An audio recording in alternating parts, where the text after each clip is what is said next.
Everybody, or Sunday, depending on what time zone you happen to be in. So we are going to get started now. Now, unfortunately, since we're entering the, fortunately or unfortunately, depending on how you want to look at it, we are entering the new DLC cycle for Ck3.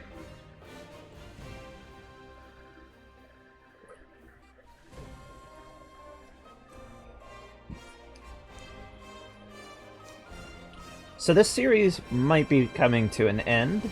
It's already had a few hiccups due to some of the updates going on. Just because of stuff updating.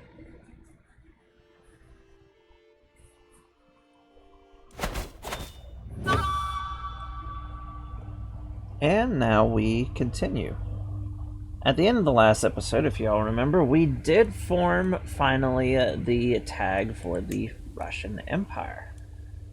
Now, I was going to have this put in as the Kvian Rus, and then have it eventually switch over whenever we hit the criteria to actually get Russian proper. But just for the sake of this playthrough, I just wanted to make it very clear that this is basically, you know, what will become Russia.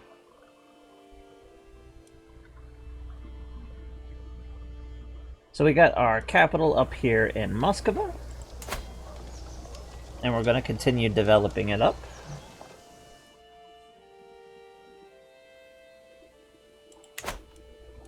And we're mostly going to concentrate on gathering just the last territory that we need.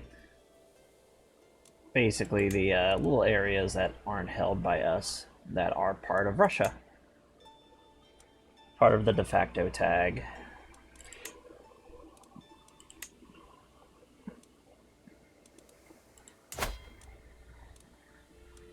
And we have two primary targets that we can go ahead and take advantage of, and I am thinking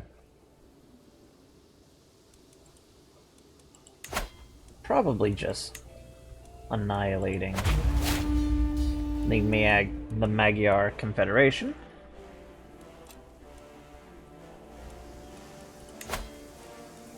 Why it's still weak and has no real allies.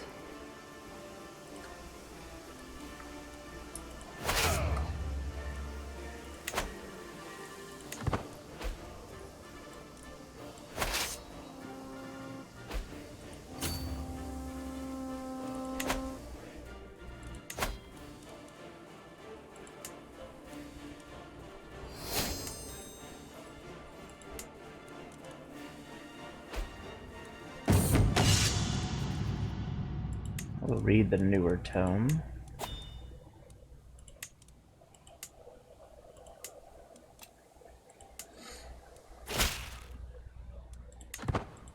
By the looks of it, it seems to be just some of the older characters that are still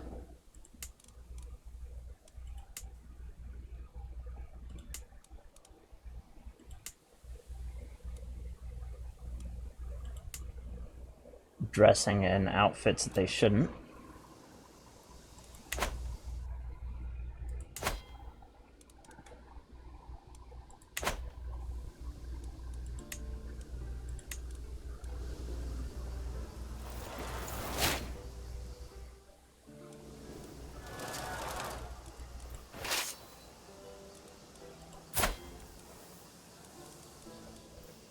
Our wife is pregnant, so we gotta watch out.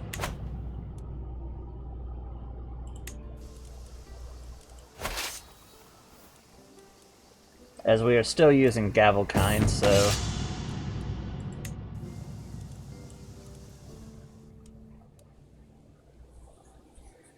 our succession is by far the worst time for our entire regime and order.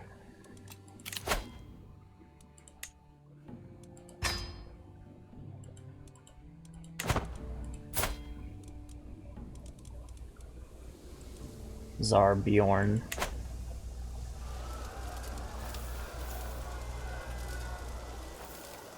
Now the title of Tsar for Russia Didn't really come into use until after the Mongolic invasions. It was originally used by the Bulgarians. And then it migrated up north.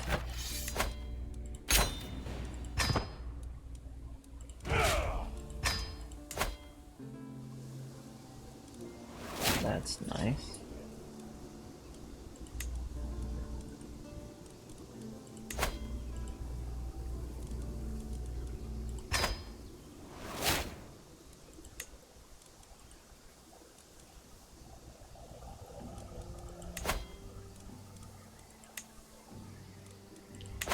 That's probably going to make a lot of our vassals rise up. If we even try to take that from her.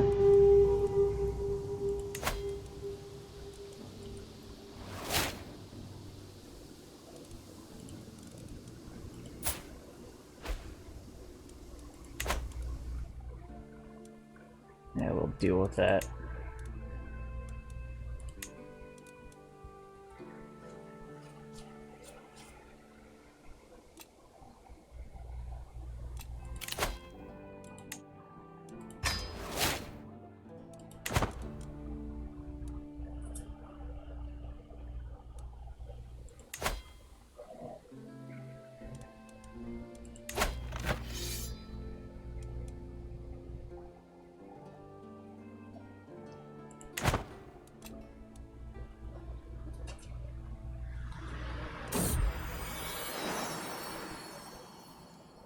And Carl. Yep, so now we have a proper succession.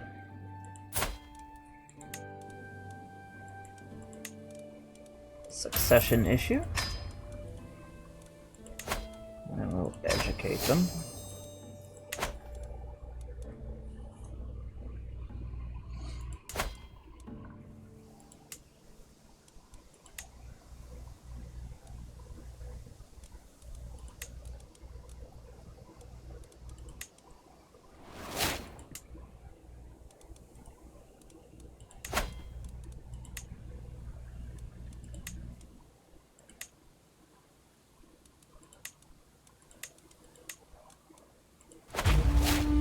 And we'll launch to take what's left of the lands of the Rus.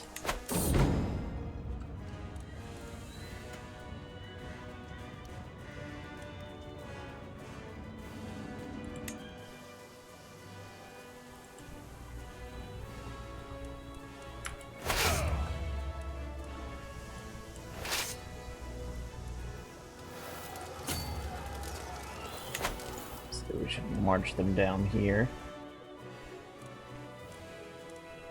This is a hot mess over here. War Sweden. There is no Sweden.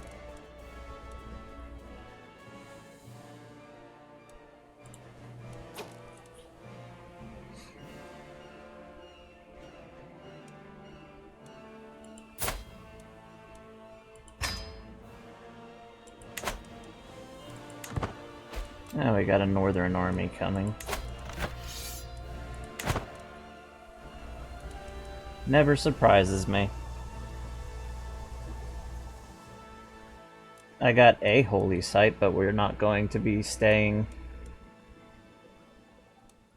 We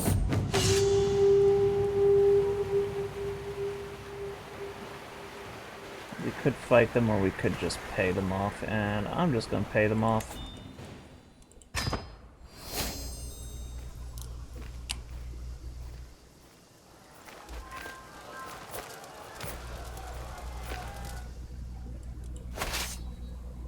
We got a big old beat stick army over here.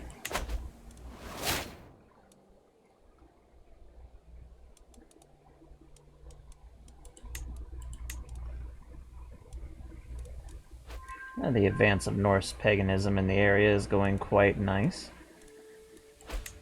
And our culture is slowly expanding over the entire area.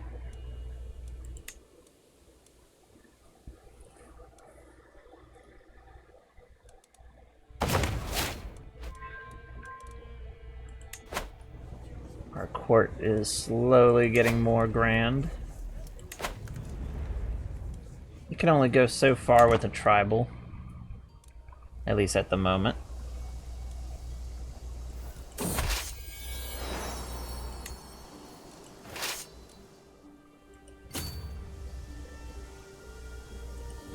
Try to run down their army.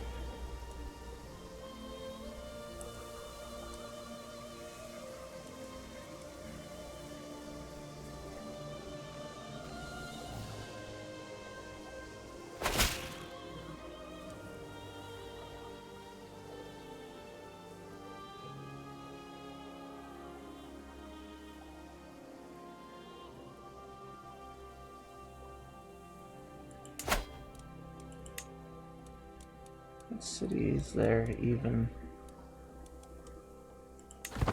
Huh.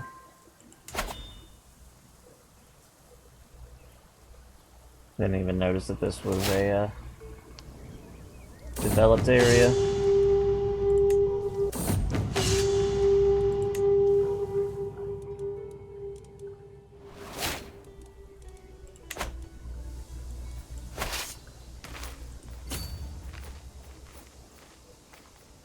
I have a feeling if we break their armies,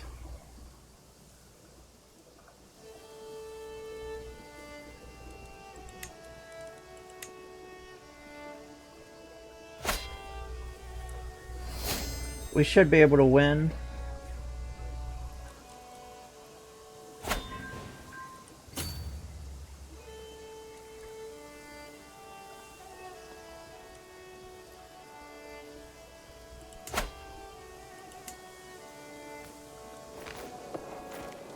Small feudal castle over here.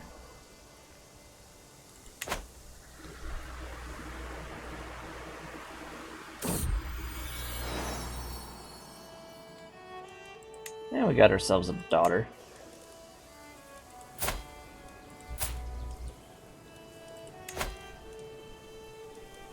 Have her educated by her mother.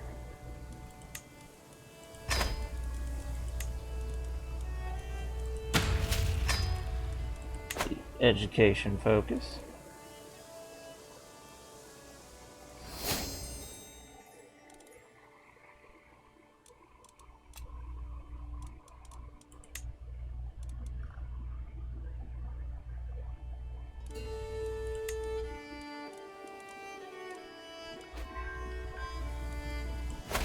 And just one more area.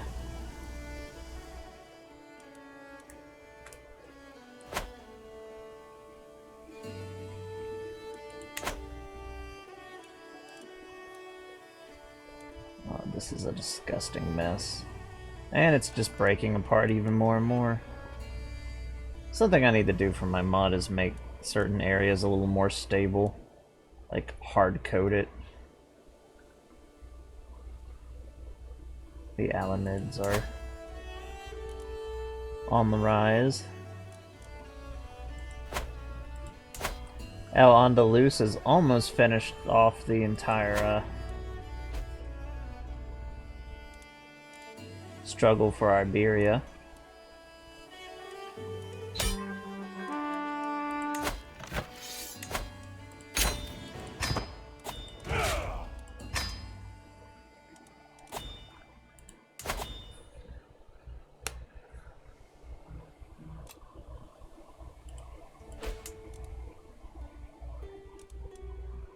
Chinese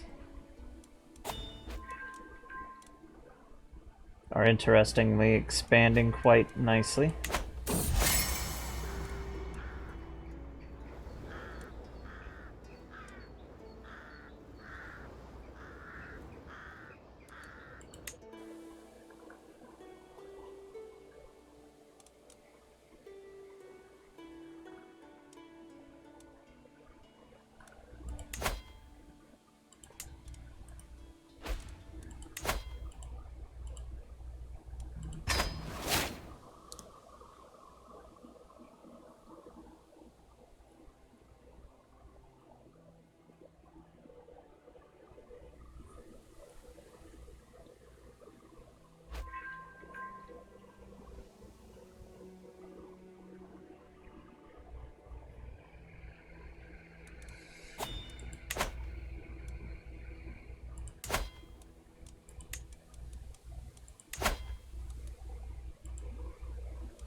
don't have enough gold to usurp that title yet.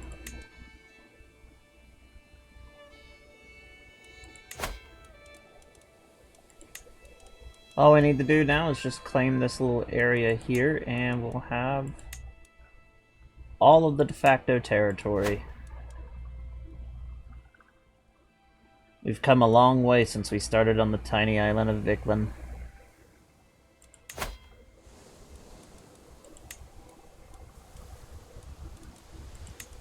Well, Visby.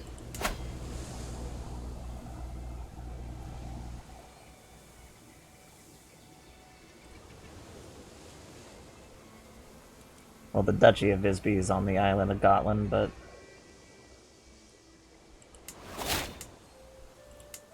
it's actually a nice little territory.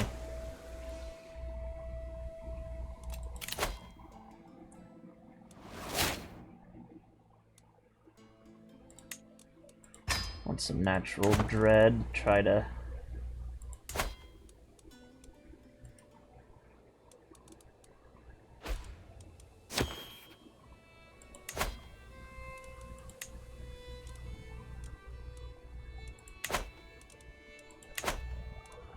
I don't want my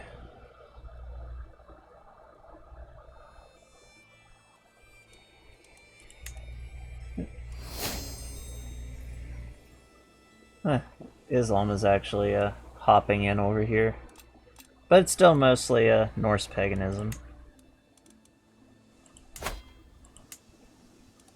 Al-Andalus.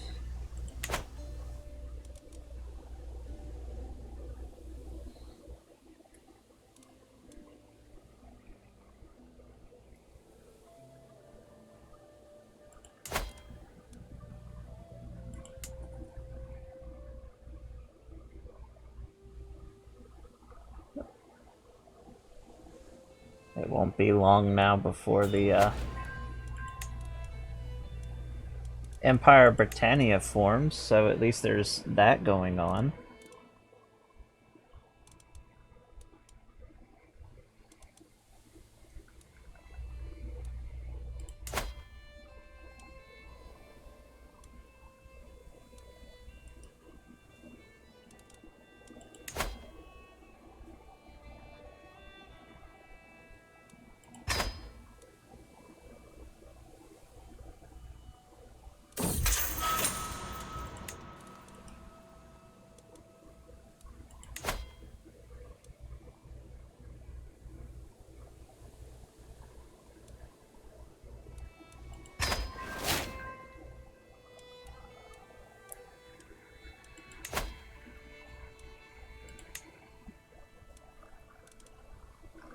And everybody just refuses to join. That's nice.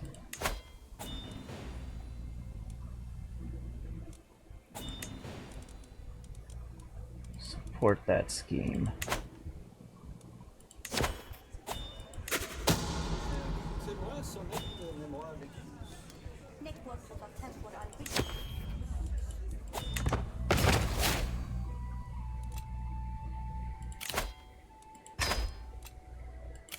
And I just let him out, didn't I? Yeah, I did. Lovely.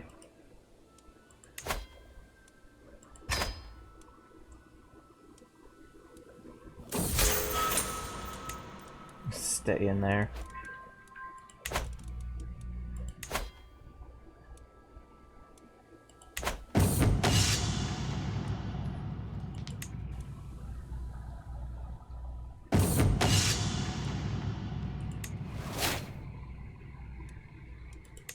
And we got the nickname Foolish.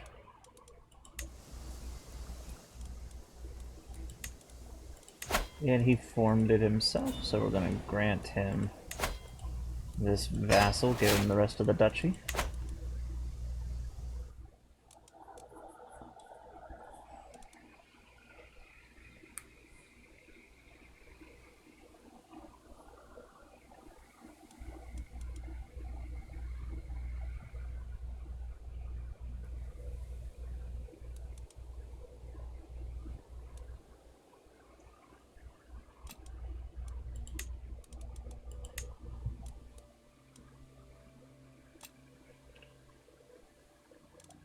Scandinavia.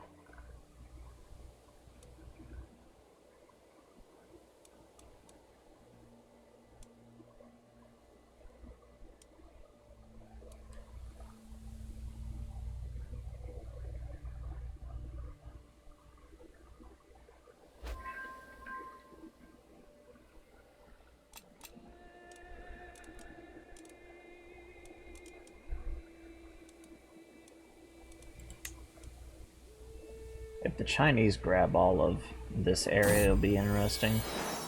Another sun, so yeah, we have a full-on succession crisis developing.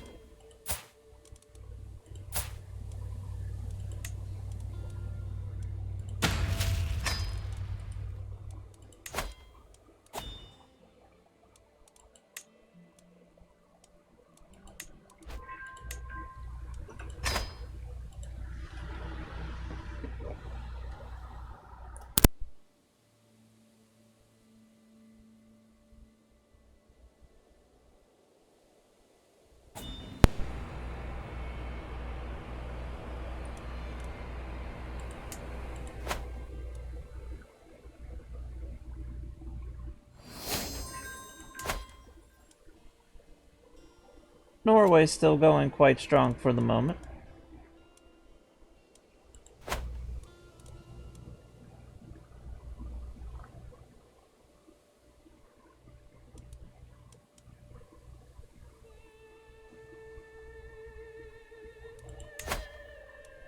Crusader Italy, that's still a weird tag that popped up. Is it even part of the defense? No. It's not even a normal tag, so I don't know how that even came to be.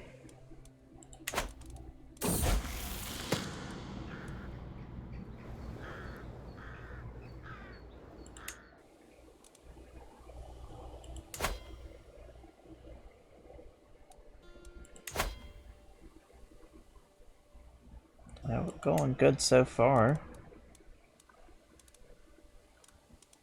Nobody wants to join us still.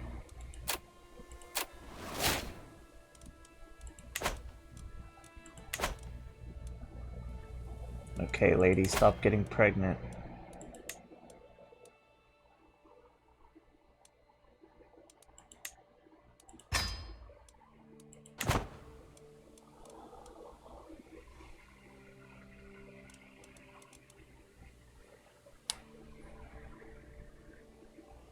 Now, we don't have to worry about territory being lost on succession, but it will become an internal civil war if we're not careful.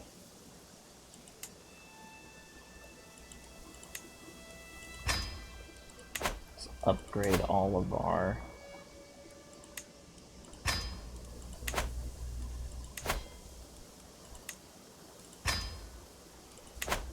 internal buildings that we can.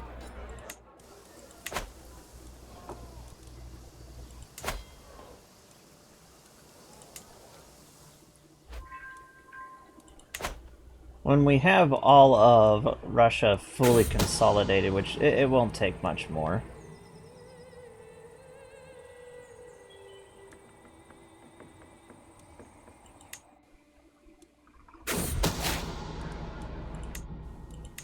Ah, good. And now we can revoke.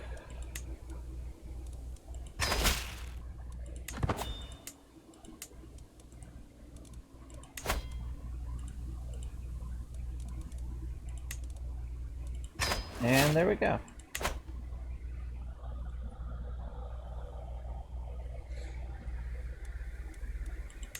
Nice and successful.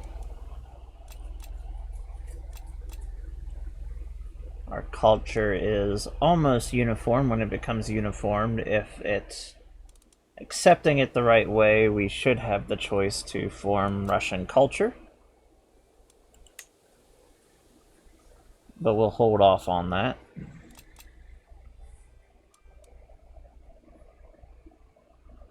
So in my mod, there is an event whenever Russia is uniformed in its culture with the Rus, so you have to come in as a Norse form the Rus culture. Yeah, we got another daughter. Daughters aren't bad.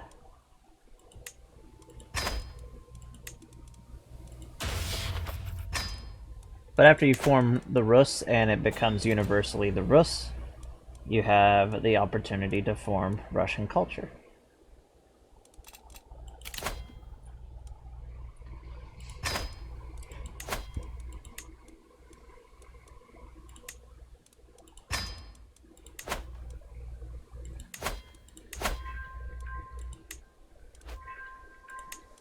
This person's a very good medic.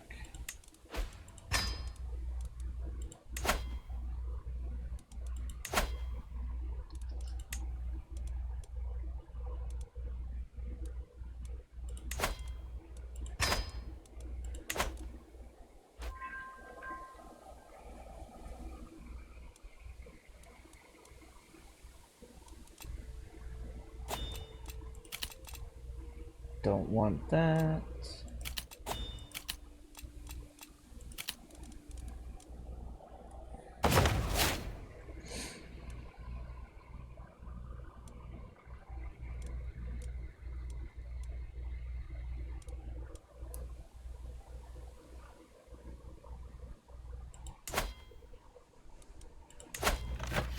The Eastern Roman Empire is just falling apart more and more and more. And it shouldn't be, but it's purely because Constantinople is glitched out, which is one of the reasons why we're not going to really push further.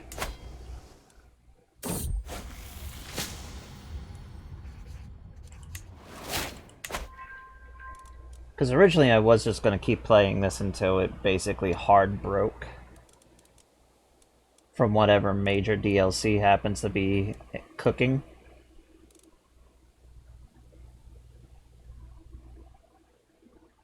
But I have something else planned.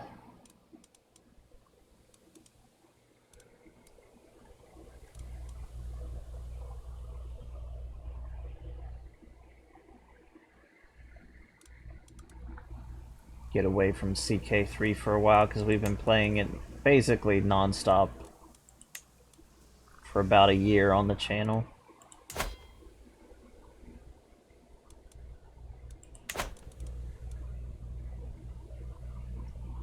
Try to introduce some of the other series back that we originally were doing.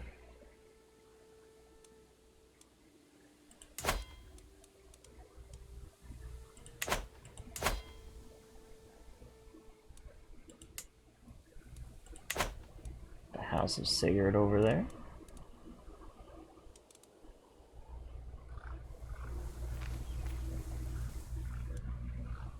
And we have hit what I like to refer to as a critical mass point. So we have all of our vassals thermally under our... Basically, they are thermally... I cannot talk. They are firmly under our thumb.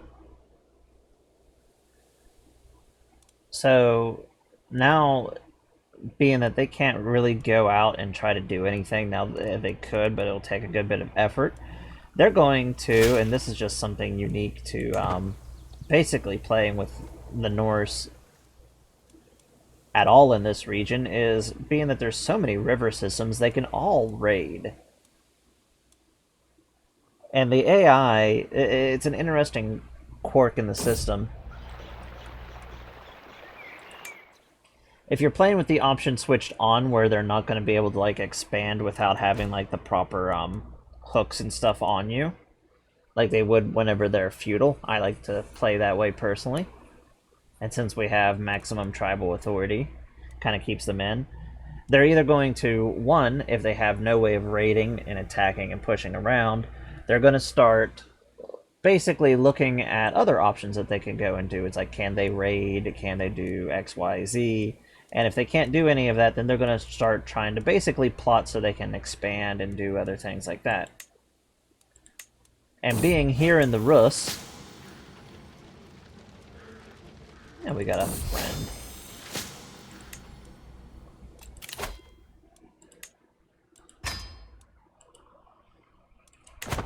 And here in the Rus, being that we can basically raid from every duchy in one form or another, has access to the river system. They're either next to it, on it, you name it.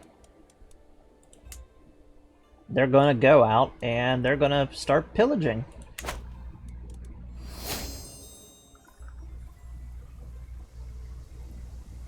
The only one that doesn't is this duchy right here. And it's not going to be much of a threat. And it might just walk to one of the river systems. Or it might just start attacking the unaligned free territories around it, because it can physically just walk to them.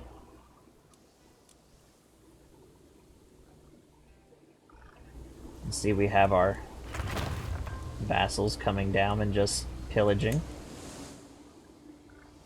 Quite a few.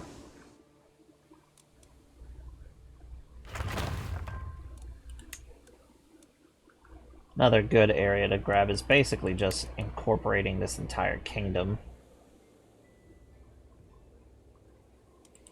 Now, I will say, when you're playing as Russia, one of the things I always will recommend is to march to the Volga River.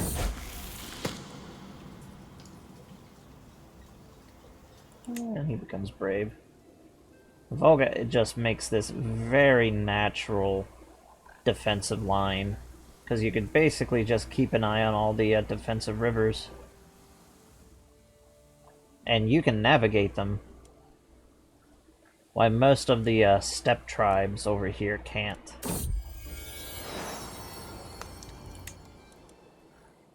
Is it going to stop them from coming across? No, they're going to most likely push somewhere through. But it makes it a lot easier for you to basically cut down on their supplies. So basically this whole little area becomes just a defensive choke before they actually get into your territory proper.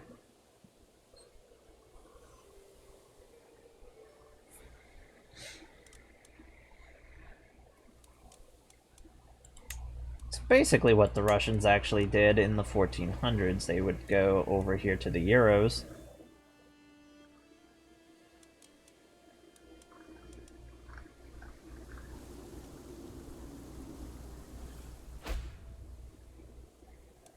Ural Mountains.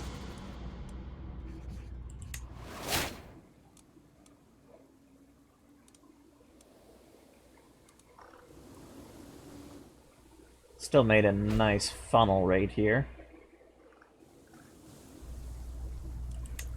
Because over here you mostly have tundra of the Siberian steppe and forest areas. But right down here you have nice open terrain, which is very favorable for the Turco-Mongolic tribes.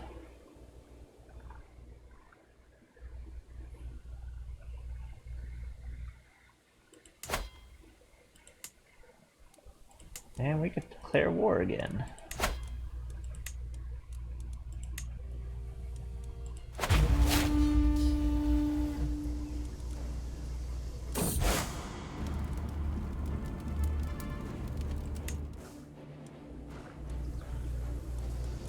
Where is my rally point?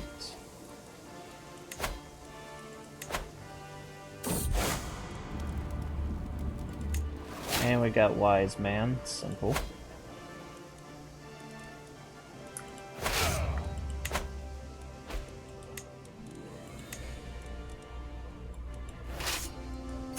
I'm gonna make a march right on their capital.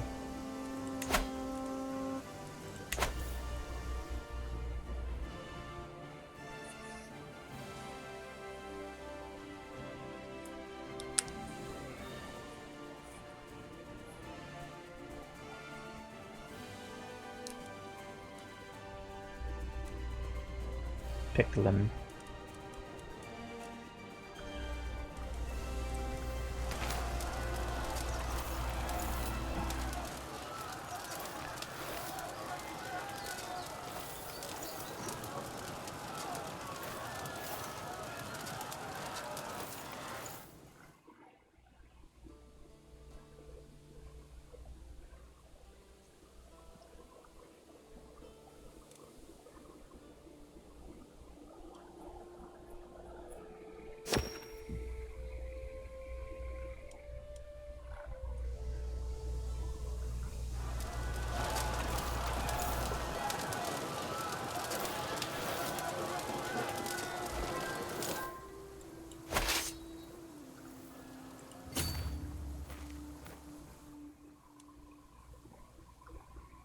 Still don't know where their actual army is, but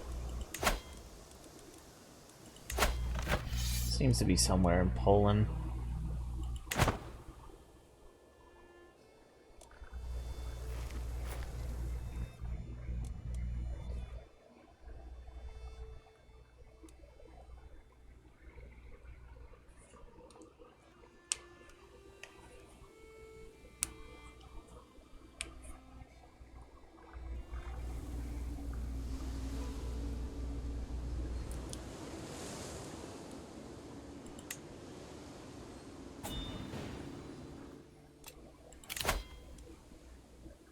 Negotiate an alliance. I'm gonna decline that. Wouldn't have any real benefit to us, but it would be for them. Now, if we had a kingdom invasion left, right there would be another good target. Moldova. That would grab a large area that we would want.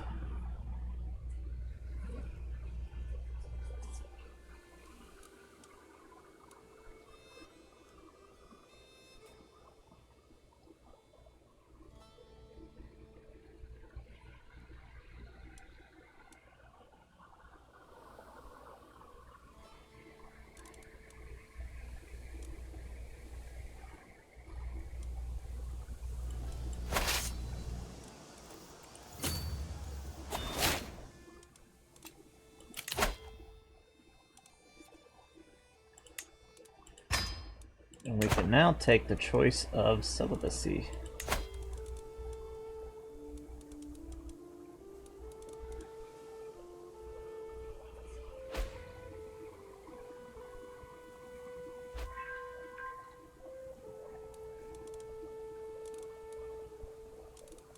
And we're in an army, so when we get out of it.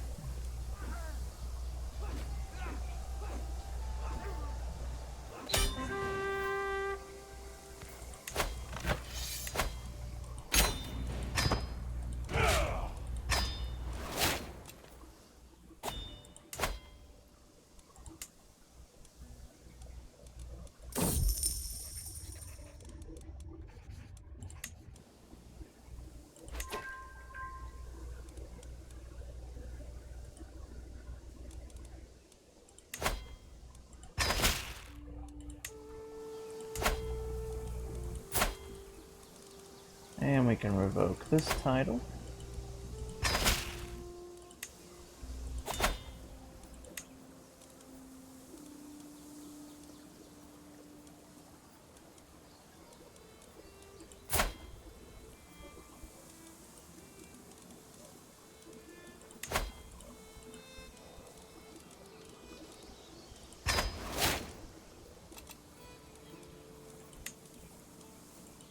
One of our cousins.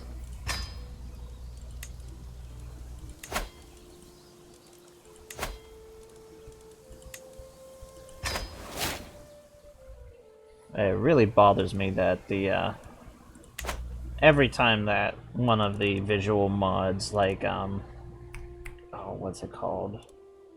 Denmark's formed. That's that's funny.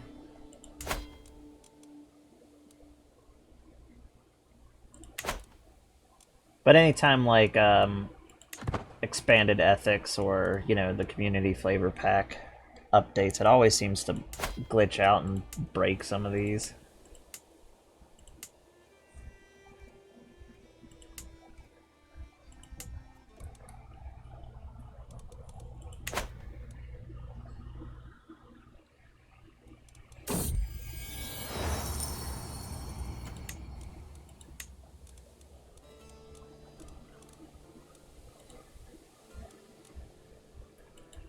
Have a mace.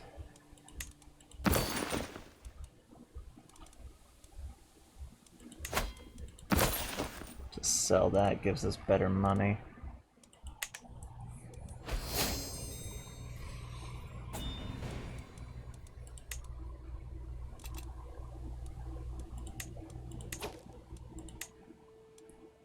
Now we're going to close out and basically finish the series because we have gone out and set to do what was going to be our first part of our overall goal, but we are going to stop here because it is glitching out more and more and more.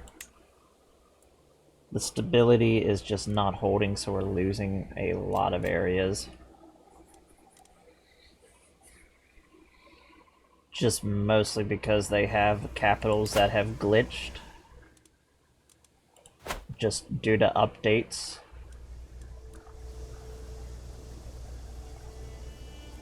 Like Milan.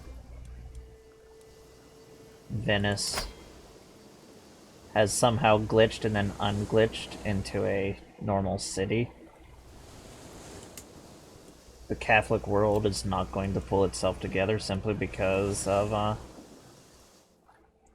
the papacy not being around.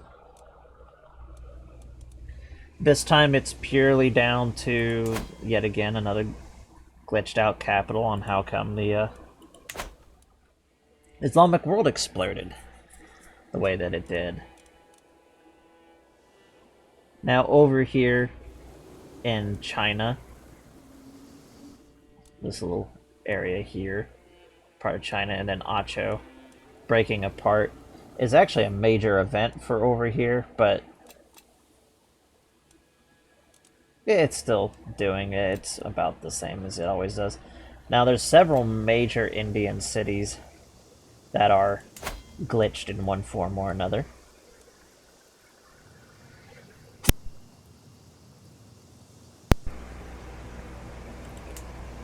So that's just become a bit of a problem.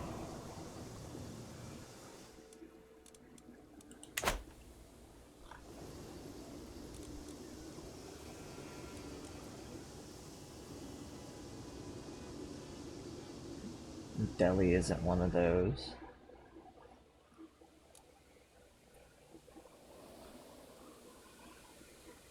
So we'll be ending it here when it comes to the overall series, but we do want to do a little bit more actual talking about Russia itself, since we never really went into heavy going about it. So when the Ruikids came in, they originally settled around here in Novgorod, and then another group would eventually settle down here in the Kievan Rus, and they would eventually spread and have this entire region that we have here, which would form the Kievan Rus.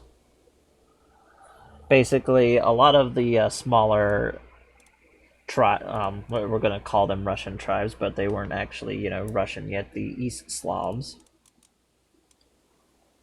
The East Slavic tribes would basically group together for mutual protection against the Rus as they were coming in, and then eventually would also gather a lot more as they became underlings to the Rus. But the Rus would give a good bit of their culture, basically the Nordic culture, to the East Slavic tribes. Basically, it's a top-down rule. And then it would go back up. So a lot of the Slavic traditions went up the chain of the nobility.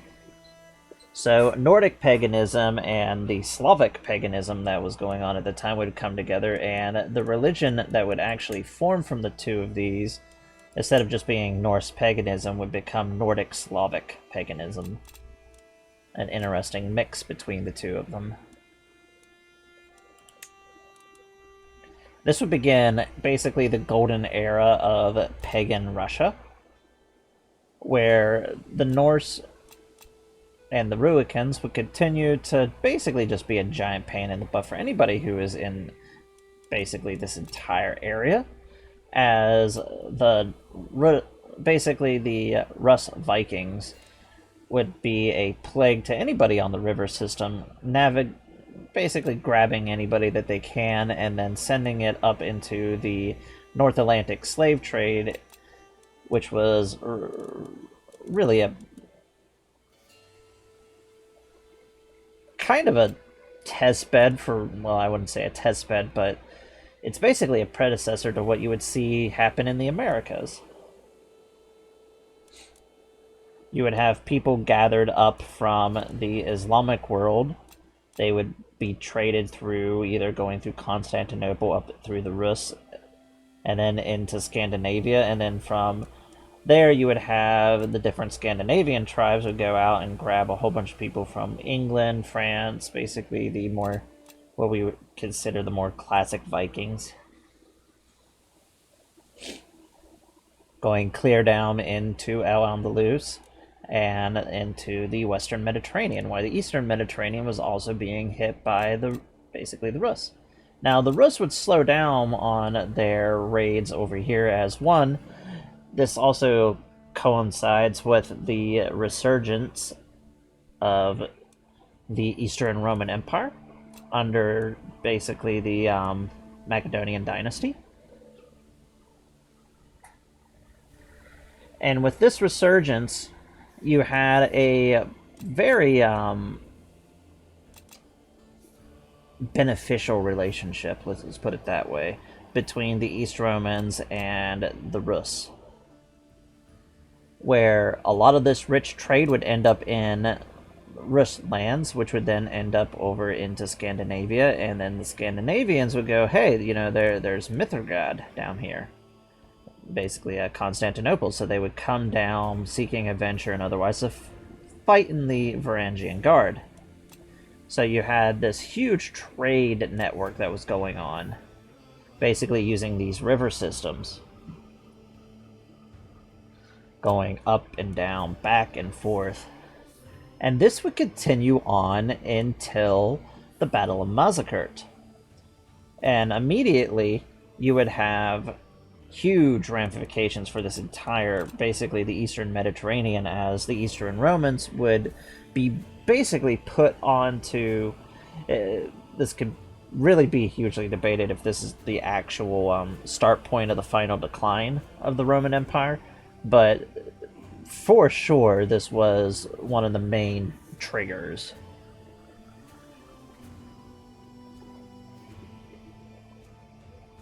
As the Eastern Romans never truly successfully managed to recover after this. Yeah, they would push back and sort of hold as a minor rump state over here, but they would never be able to, like, push out and grab a whole bunch of the territory here, remotely make themselves seem relevant or become the major power in Europe again. This would also lead to the Great Schism between Orthodoxy and Catholicism, and one of the immediate battle areas for Eastern Orthodox and Catholicism was basically the conversion of the Rus, which eventually being... Now this happened actually before Mazikert. This happened right around this time frame, actually, around in the later part of the 900s. But the Rus eventually came down to a point where it was either side with Rome or side with Constantinople. They were closer to Constantinople. They had a lot more rich trade tradition and interactions with Constantinople, so they adopted Eastern Orthodoxy, which became the primary force in and around here. And it catched on fairly quickly.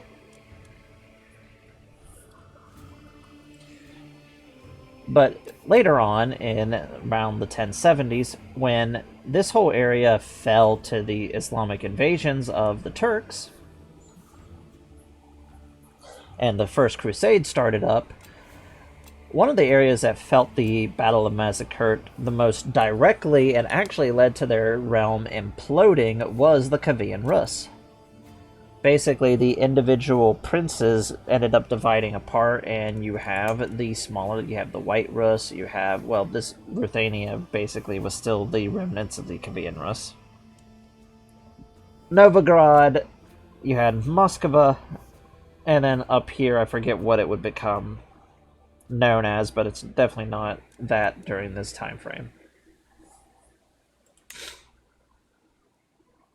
It gets renamed as it becomes one of the major princedoms, and it really has a divide between Kiev and Novgorod, where Novgorod was sort of a republic. You had Novgorod being a traditional, hard power type of kingdom, And before this could really be settled between the two and the realm put itself back together, you had the invasions of the Mongols. The Mongols would come in and basically conquer the entirety of the Rus, to the exception of Novgorod. Novgorod would stay as a pseudo-independent area, but was still heavily influenced by the Mongols. Now, when the Mongols came in here, this is something that was more interesting, where the Mongols settled in and eventually assimilated to basically the local populations. It was the opposite in the lands of the Rus, where the Rus took a lot of Mongol traditions, even their dressing, like what you would traditionally refer to like as Russian furs and stuff like that, is actually something that they got from the Mongols. They preferred a very mobile style of warfare, using a lot of hit and run tactics as well, and just basically using the terrain of Russia to their advantage, and the tactics that they implemented was heavily Mongoled. Especially being that they didn't have a lot of open terrain outside of certain areas.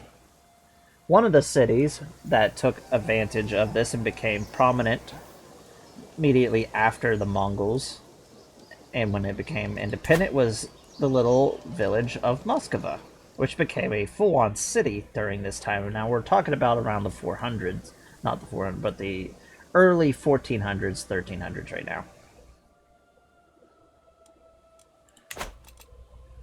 You have certain peoples like Ivan the Terrible and stuff like that would start coming around in the 1500s, and it would rise up. So basically, we're starting to get into the area where you would basically see whenever you start any game of EU4.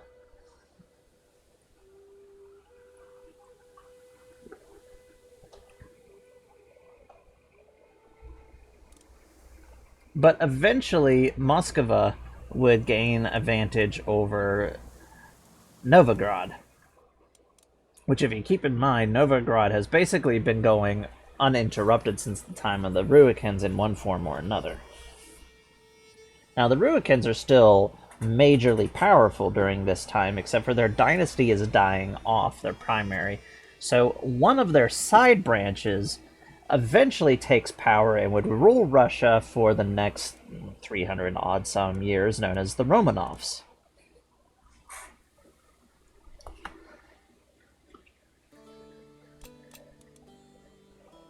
Which gets us to the point where we need to quickly discuss something that should be actually put, because it would be a difference already in this point, is Russian serfdom versus Western feudalism. There was a bit of a difference. So basically, in Russian Russian serfdom is everything was like Bjorn here. Everybody owes their titles, their existence, basically to Bjorn. So these would be individual Dumas, which is basically where the Duma comes from.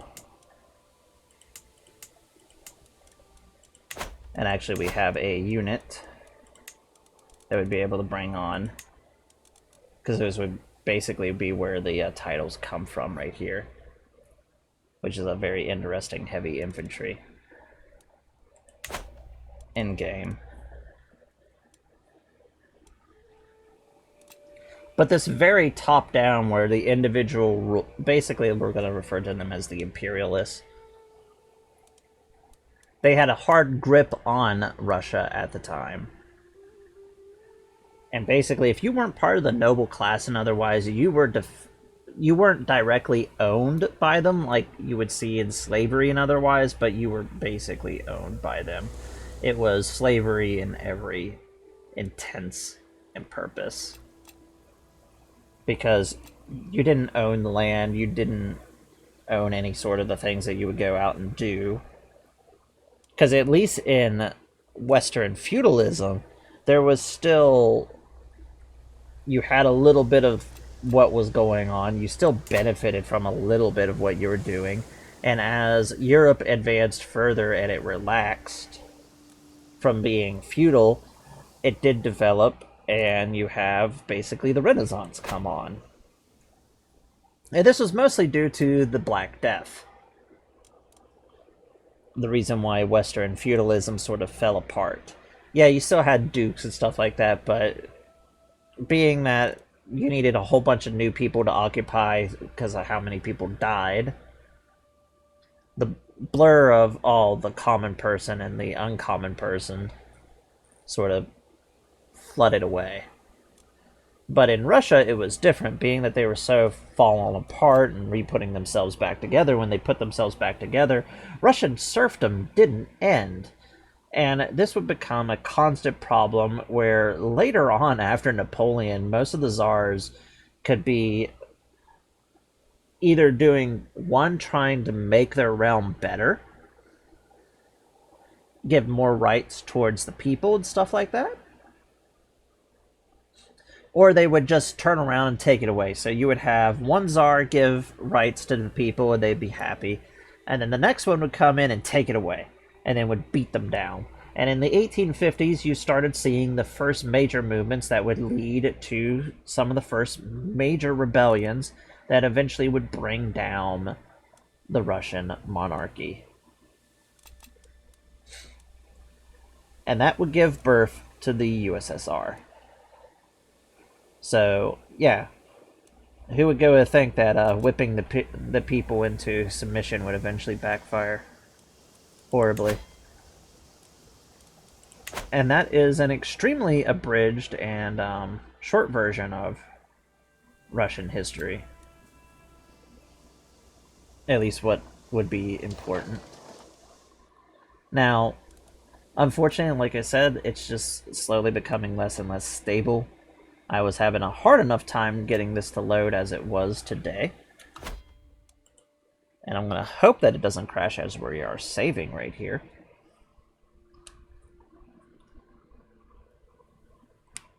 And look at that, it has frozen. Nice.